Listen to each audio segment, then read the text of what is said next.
Hi అండి, అందరికీ నమస్కారం అండి. ఫ్రెండ్స్, మనకి ఇప్పుడిప్పుడే మరొక బ్రేకింగ్ న్యూస్ అప్డేట్ అయితే రావడం జరిగిందండి. అది కూడా ఇప్పుడే భారీ భూకంపం, సునామీ హెచ్చరిక అంటూ మనకు ఒక లేటెస్ట్ అప్డేట్ ఇప్పుడే వచ్చిందండి. దీనికి సంబంధించిన పూర్తి వివరాలు అయితే తెలుసుకుందామండి, ఎక్కడ ఏంటి అనేది.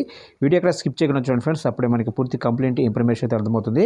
ఇక ముఖ్యంగా వీడియో నచ్చినట్లయితే ఒక లైక్ చేయండి ఫ్రెండ్స్, మనకు తెలిసిన ఇన్ఫర్మేషన్ మరికొంతమందికి అయితే రీచ్ అవుతుంది. ఇక లేట్ చేయకుండా టాపిక్లోకి అయితే తిప్పుదాము.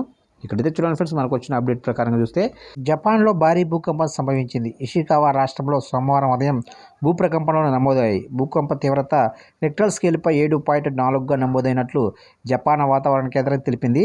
అయితే ఈ భారీ భూప్రకంపనల దాటికి జపాన్ రాజధాని టోక్యో, కాంటో ప్రాంతాలలోనూ భూమి కంపించినట్లు జపాన్ టైమ్స్ వెల్లడించింది.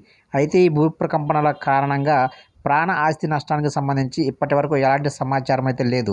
మరోవైపు భారీ భూకంపం నేపథ్యంలో జపాన్ ప్రభుత్వం సునామీ హెచ్చరికలు జారీ చేసింది. 5 మీటర్ల ఎత్తులో అలలు ఎగసిపడే అవకాశం ఉందని, ముందు జాగ్రత్తగా ప్రజలు వెంటనే తీర ప్రాంతాలను వదిలి వెళ్లాలని ఆదేశించింది. అయితే మరోవైపు భూమి ఒక్కసారిగా కంపించడంతో ప్రజలు తీవ్ర భయాందోళనకు గురయ్యారు.